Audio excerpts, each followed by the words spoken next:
Salut à tous, dans ce nouveau tutoriel, je vais vous montrer comment faire pour écrire un algorithme avec AlgoBoss sur Windows.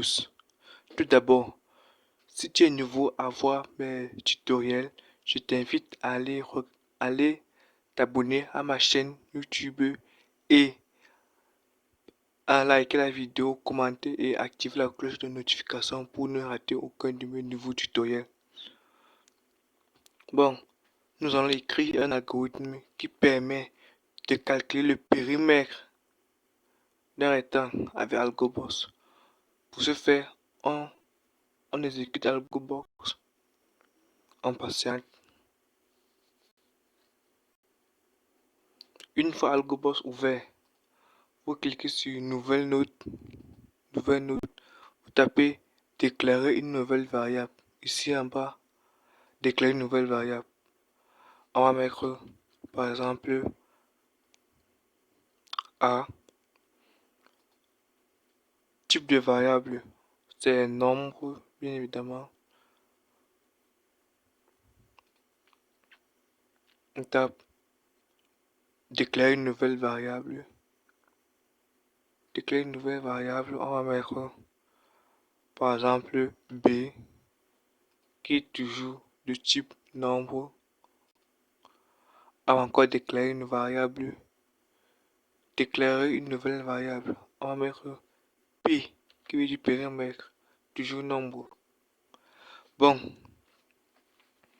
une fois toutes les variables déclarées, nous allons entrer dans le code, dans le début de l'algorithme. Tout comme dans Visual Studio Code pour écrire le code HTML et CSS, nous commentons toujours chaque partie. Dans notre cas, c'est pareil avec AlgoBoss.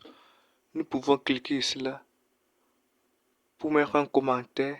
Il semble le commentaire par exemple début de l'algorithme.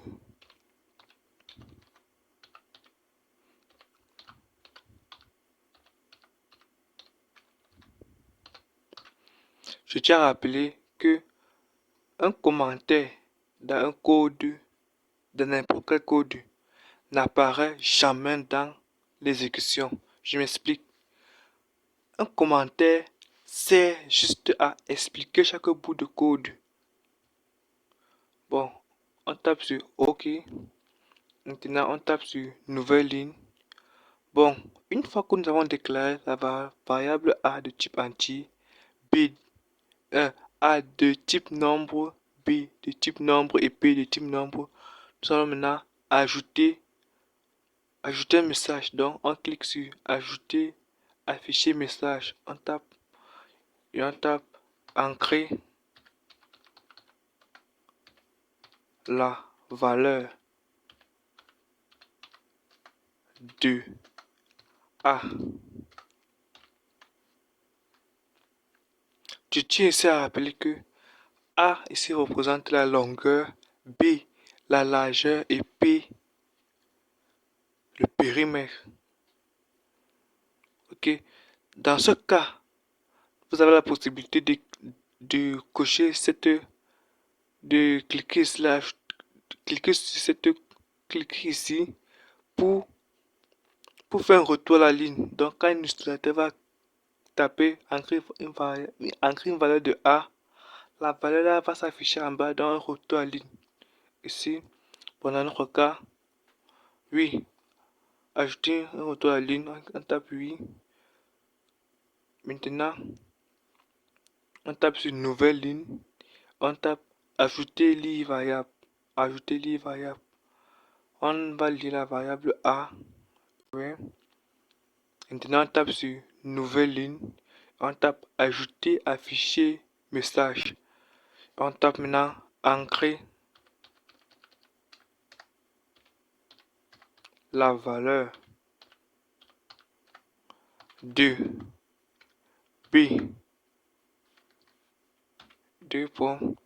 On tape toujours ajouter un retour à la ligne. Ouais. On valide. Maintenant, on tape nouvelle ligne. On tape ajouter lire variable. Ici en bas, ajouter lire variable. Et maintenant, on va lire la variable B. Variable B, ok. Maintenant, comme on a demandé à l'utilisateur d'entrer la valeur de A, on l'a stocké. On a aussi demandé à l'utilisateur d'entrer la valeur de B et on l'a stocké. Maintenant, qu'est-ce qu'il faut faire? Tape nouvelle ligne.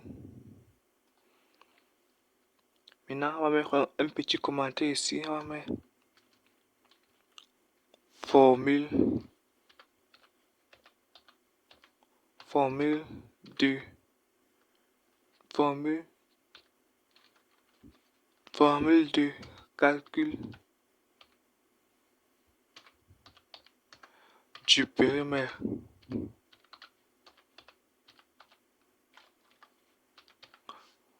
On tape OK.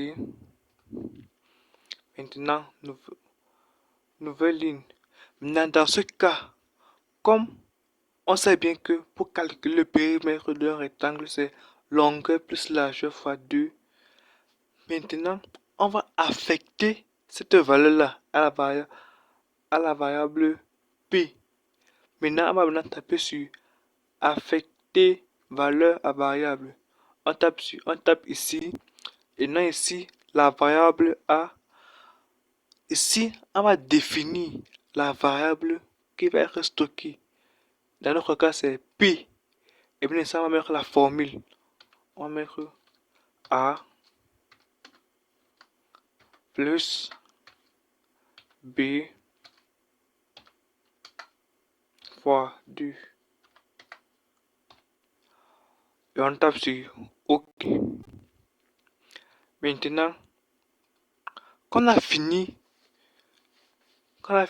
d'affecter la formule pour calculer le périmètre à P, maintenant, qu'est-ce qu'il faut faire?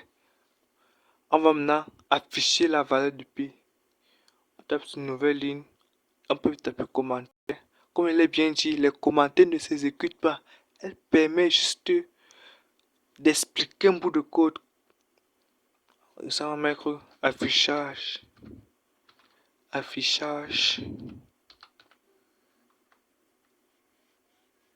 du résultat de P. On tape sur OK. Maintenant, pour afficher le résultat de P, on va maintenant taper ajouter afficher variable. Ajouter afficher variable, on clique dessus et on va choisir la variable qu'on va afficher comme résultat. Dans notre cas, c'est P et vous pouvez bien ajouter un retour à la ligne, c'est bien possible. Vous tapez sur OK. Maintenant, avant de continuer, je vous invite à aller vous abonner à la page, liker la vidéo, commenter, posez vos questions dans les commentaires si posez vos questions dans les commentaires si vous n'arrivez pas à exécuter normalement à partager sur la vidéo. Maintenant, on va tester notre algorithme. Vous tapez ici en bas, tester l'algorithme, vous cliquez dessus, santé. Maintenant, si vous tapez lancer l'algorithme, maintenant on dit ici encre de A, entrée A.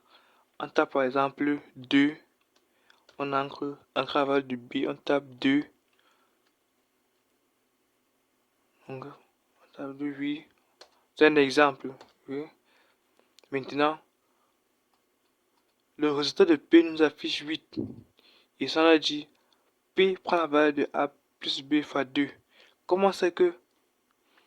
Et on sait que 2 plus 2, ça donne 4. Maintenant, fois les 2, ça donne 8. Donc, notre algorithme fonctionne normalement. Donc, voici la valeur de P qui est affichée ici. Et voici la valeur de B que nous avons ancrée. Et voici la valeur de A que nous avons ancrée. Maintenant, on tape se fermer puisqu'on a bien testé notre algorithme et fonctionne normalement. On tape sur fermer. Maintenant, vous avez la possibilité de supprimer une ligne. Vous tapez ici supprimer une ligne. Vous avez la possibilité de supprimer une ligne. Vous tapez supprimer. Vous confirmez la suppression. Vous tapez supprimer. Mais dans notre cas, on va laisser parce qu'elle est très utile dans notre algorithme. On tape afficher variable. On tape P. Bon, vous avez la possibilité de modifier une ligne. Par exemple, lire B ici. Vous tapez ici modifier une ligne, bien évidemment. Modifier une ligne. Au lieu de lire plutôt B, nous pouvons lire P. C'est juste un exemple pour vous montrer comment modifier une ligne. Lire P. Vous voyez bien ce qu'a modifié. Ça a modifié, ça livre maintenant P. Mais dans notre cas, on va laisser lire B. Bon, tout est propre. Bon, ici, on a utilisé une fonction numérique. Bon, ici c'est pour les fonctions en mathématiques. Quand on dit c'est f1 de x, f1 de x doit être exprimé en fonction de x. Bon, ici c'est pour les mathématiques déjà. Sans table dessiner un repère, toujours en maths. Maintenant ici, vous avez la possibilité, comme vous avez créé, écrire votre algorithme. Vous avez la possibilité d'enregistrer votre algorithme. Vous tapez ici fichier, sauver sous ou enregistrer sous, c'est la même chose. Vous cliquez dessus. Maintenant ici, vous donnez un nom à votre algorithme, un nom à votre fichier que vous voulez enregistrer. Dans mon cas, je vais mettre calcul du périmètre. Bon, vous tapez enregistrer et c'est bon. Une fois enregistré, c'est bon. Vous pouvez à nouveau l'ouvrir, l'exécuter, la modifier, supprimer une ligne de bloc.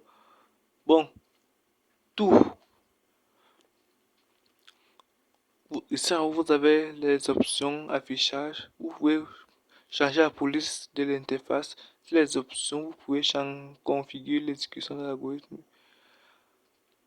Bon, c'est la fin de ce tutoriel. Si tu as aimé, n'hésite pas à laisser un pouce bleu, à laisser les commentaires et poser vos questions si une ligne vous a dépassé ou bien si vous avez exécuté pour vous ou si vous avez écrit pour vous et que ça ne s'exécute pas.